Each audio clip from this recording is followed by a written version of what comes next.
Can you imagine your world without the coffee filters and the coffee cup that all of us relish?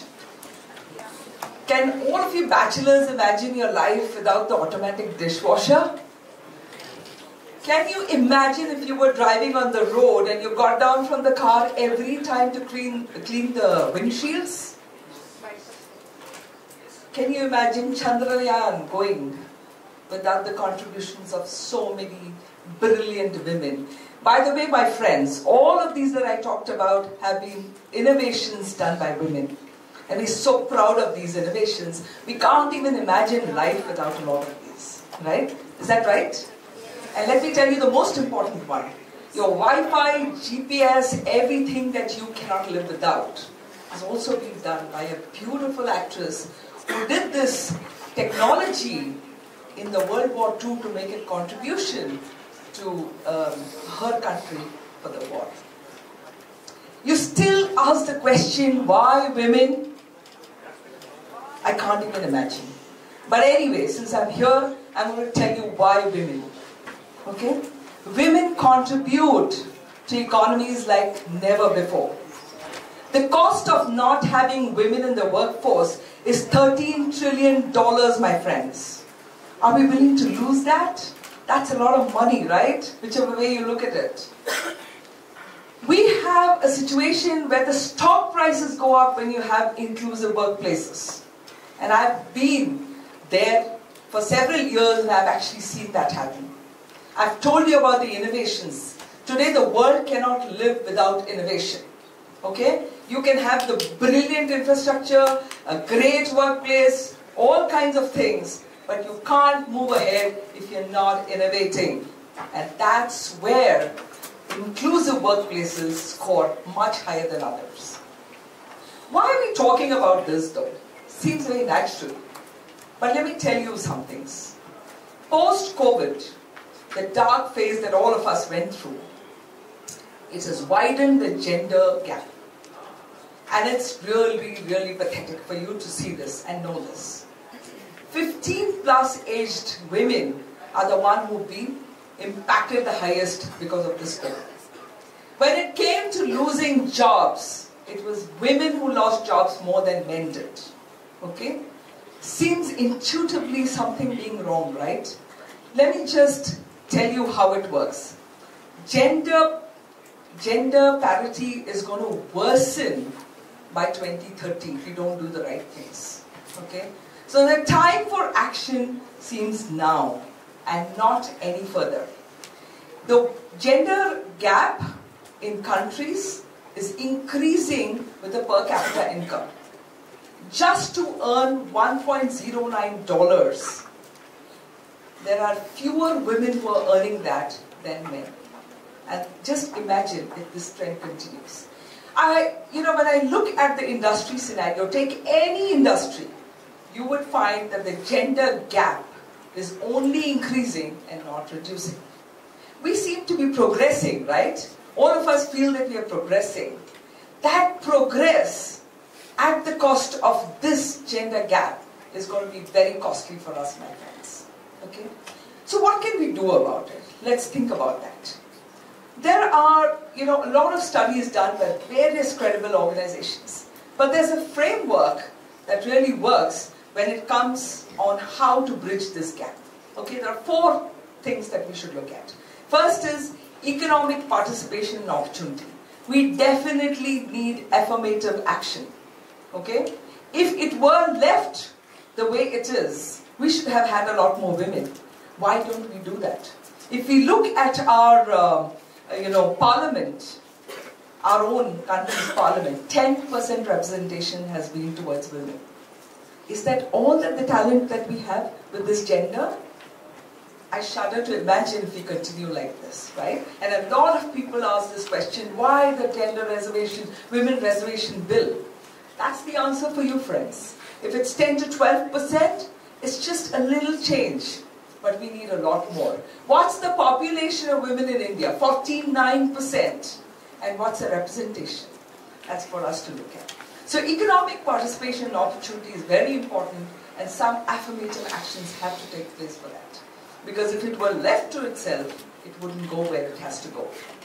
Next one, which is really important, is educational attainment. The STEM Balance program that has been brought in by the government is a great program because you need to have more women in the science and technology.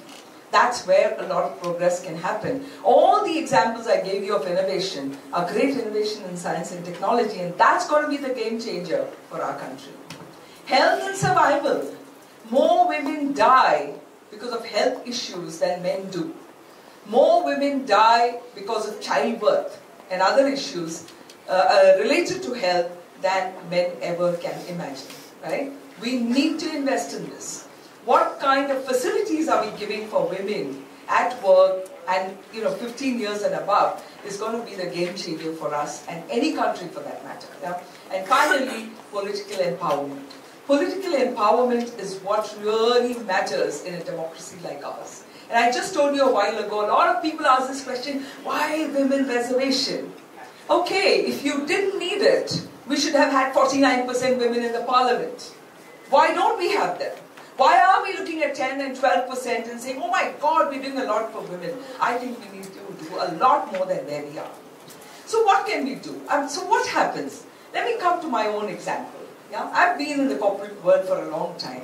I was the only woman in the leadership team when I started, and I was very lucky to be a department head very early to see what's happening. Today, after 30 years, I still am one person in the leadership team. What's happening, guys? If so many women are getting the privileges of working and studying, where are they moving? Why are they not in the boardroom? Why are they not in the corporate management teams? Yeah? So, on rare occasions, I've had one or two people with me, and it really felt nice. I could talk about many other things. We could bring a lot of perspectives on the table, which didn't occur in a very homogeneous group. By the way, don't get me wrong. I don't mean to say that men are not good. Of course they're great. What I am rooting for, my friends, is for gender balance. I'm saying let's have a balanced world. And a balance is something that brings a lot of rationality into what we're doing. A balance is what brings a lot of happiness and joy in what we're doing. And if we don't feel happy in doing the work, I don't think we can live peacefully and in a fulfilled way. A man and a woman together makes a great pair. A set of students who are from both genders and now more genders makes a lot of sense because you get so many perspectives, right? I mean, that's what is missing, and I think that's what is required. My own journey has been full of microaggressions. It's a new word. I didn't know it existed till recently, but I've been subject to that for several years, like many other women. Yeah?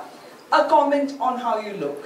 A comment on the way you deliver. A comment when you want to leave a little early. A comment when you want to take off because your child is unwell. A comment because you want a particular assignment. You're seen as ambitious. Was that a bad word? I never read about it that way. Yeah? But that's how it comes across. Microaggression happens every single day. I was told that go and charm somebody to get your way. I didn't know I needed talents of that sort because my school never taught me all that when I studied, even when I did my management. And I'm saying I need to charm somebody? I can't even imagine what it means.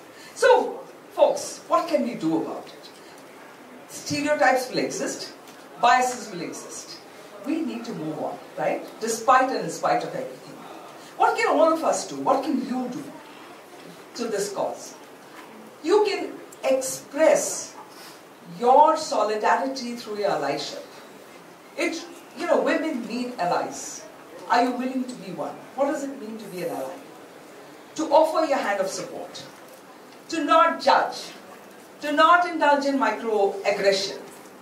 To not question why we need women. Even today, I can't imagine that one has to answer this question. Okay? So can you do that? Number two, can we get policies in place which help women? Today there are many single women who are trying to make it on their own, and sometimes with a child. That's not very easy, by the way. Yeah? And can we support them by getting policies? Can we get daycare for them? Can we get a drop and pick up facility? Can we have a nanny support allowance given? Or whatever it takes for this woman to work peacefully. Yeah? Can we do that? Can we make policies that help in equal representation in the workplace? You call it reservation, you call it whatever, it doesn't really matter. But what I'm saying is, can we move for representation of women? Can you commit to say that for every position, I'm going to give a fair chance to a woman to move for herself and prove herself to get there? Okay? I have worked in a public sector. We have a roster where it talks about affirmation action towards various constituencies. I used to find it a little odd at that point in time. But when I look back, you know what? They force you to look at it. And that's the only way this used to happen, because for every other thing, it was always a man who was there. And that's because they have more access to education, they are more available, etc. But today, if we don't do this consciously, the 2030 poverty and gender gap that I've been talking about will be staring at us probably even earlier.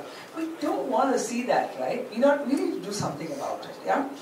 And finally, you know, what I say is, having more women inside the boardroom, inside the corporate rooms, helps, because you get multiple perspectives.